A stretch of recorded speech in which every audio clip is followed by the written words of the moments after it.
Well, good afternoon, everyone. This is Tony, and welcome to the Stick Tap Sports Network,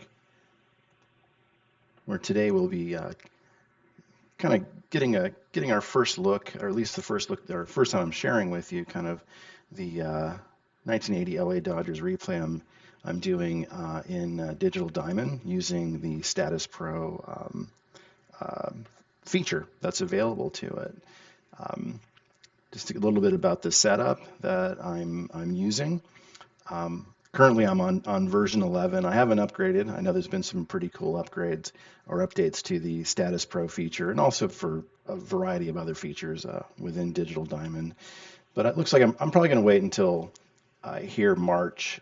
There's going to be a pretty cool update when it comes to Status Pro, and um, apparently the ability to do actual season, within within within the Status Pro game. So my understanding is it's a full integration. So I'm really looking forward to finding out what exactly that means. But I don't want to get ahead of myself and think it's going to be more than it's going to be. So I'll just kind of leave it at that. Um, so just so you know, as far as Status Pro feature in Digital Diamond, I'm using the basic with left and right, lefty and righty splits. I do manage both teams. I'm manually playing all of the Dodgers games using Status Pro. The rest of the league, I am auto playing using the system within Digital Diamond, with a couple of exceptions. I do play a Saturday kind of a game of the week that I play using a Stratomatic PC. I just input the results into Digital Diamond so they're consistent with the league I'm in or the league that I'm running. Also, I'm playing. I do a Monday night baseball game in the schedule where I basically pit the teams with the most attractive game of the evening. I'll play using National Pastime Next Generation. Um, it's more or less a similar setup to what I do with Payoff Pitch, in that I have kind of a helper and a dice roller that I use for that game. But a little bit back to the game of the week with Stratomatic. The idea there is that I want to be able to play all the teams. So what I've done is I've created a schedule that does allow me to get my hands on every team at least once. So, um, there's so meaning like I'll get to play, probably one game with the Seattle Mariners, um, the few games with the Cubs, a few games with the Mets, a couple of games with the Padres, et cetera, et cetera. Some good Yankee Red Sox matchups. So that is what is happening on those game of the week, Saturday game of the weeks with played on Stratomatic. So um, so just as far as like what's been going on in this season or so far is in the American League. You've got a pretty good race in the East. You've got, you know, six teams within 5 games of first place. You got the Brewers a half game up on the Indians. The Red Sox find themselves a game back. The Yankees are 2.5 out. The Orioles are starting to. They got off to a slow start, but they've hung tight and they're starting to play better. And they've moved to within 4.5 games of first. And then you have the Blue Jays and the Tigers kind of rounding things out. But still, from first place to sixth place or seventh place, sixth place in the in the AL East is a difference of 6.5 games.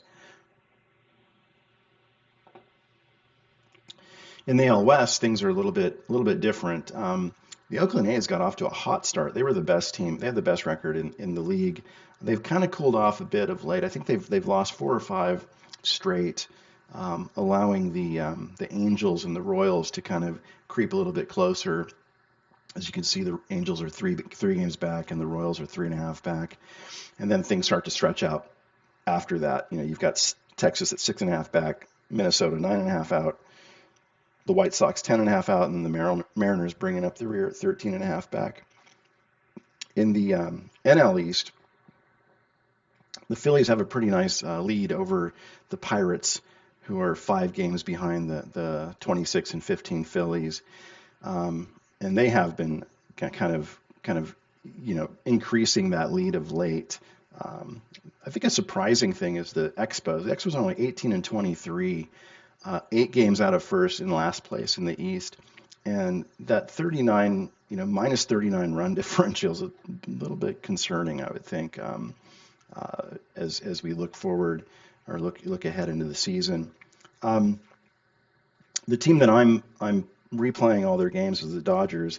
They're in first place in the NL West by 2 games up on Houston. That lead they had been tied for a bit, but the Dodgers have gotten kind of a break in their schedule. They've been playing the really terrible Atlanta Braves, who are at this moment 14 and 29 and 15 and a half games behind the Dodgers. Um, Dodgers are in the final game of a 4-game series with the Braves. They've taken the first 3 games, and that came on the heels of the winning the third game in Cincinnati on the road. But prior to that, I think it was on Monday, and today where we're at is Sunday in the week. June 2nd is where the season's at. But last week the Dodgers were in Cincinnati, had a doubleheader on Monday, and then 1 game on Tuesday before a day off, and they lost a doubleheader to the Reds. The Reds had crept to within 3 or 4 at that point, but they've been on a slide here. The Astros have lost a few games in a row as well, so the Dodgers have opened up a little bit of a lead here. So that's where things stand as far as standings are concerned. And as we move into where there's some kind of what I consider special events, so it's things that have happened in the season that have been of interest. A couple of 3 home run games in the American League. Ben Ogilvy knocked out 3 against the Blue Jays on April 17th. Kirk Gibson also with 3 home runs against the Angels on May 11th. Jimmy Rice, who's really kind of come on strong of late, had 7 RBIs in a game against the Blue Jays on May 21st. That's been matched by Dave Revering of the A's, who did the same, drove in 7 against the Rangers, but that was an 11-10 loss to Texas on the 24th. And that really has been kind of, the A's have been in a bit of a slump as far as wins are concerned. One cool thing was on May 6th, I had Dusty Baker hit for the cycle. I had never had that happen in a game that I had played, and so that was pretty cool to witness. A couple of pitching performances. Both J.R. Richard and Bert Blyleven struck out 13 Mets. This was within a 10-day period, so you can see the Mets are kind of a free-swinging ball club.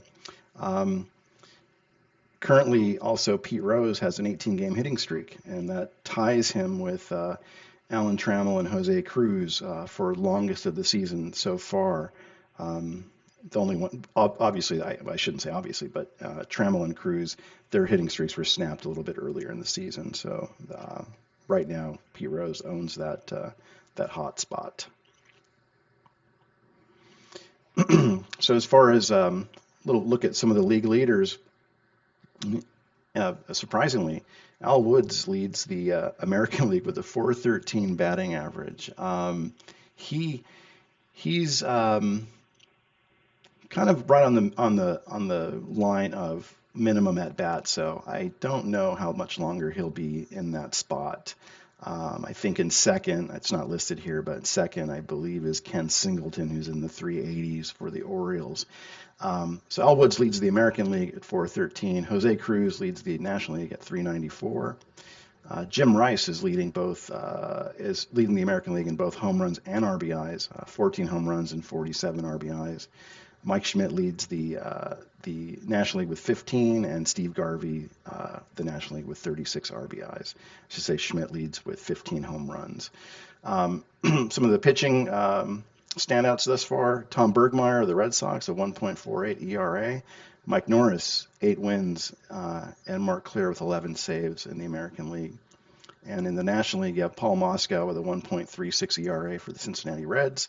You have four pitchers with 7 wins. That's Jim Bibby, J.R. Richard, Dick Ruthven, and Bob Welch.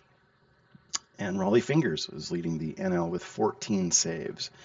As far as most valuable player watch, it's a little bit early. We're just getting into June of the season, but Ricky Henderson actually with a 364 batting average, 2 home runs, 27 RBIs, and 28 stolen bases is kind of leading the way in the MVP watch.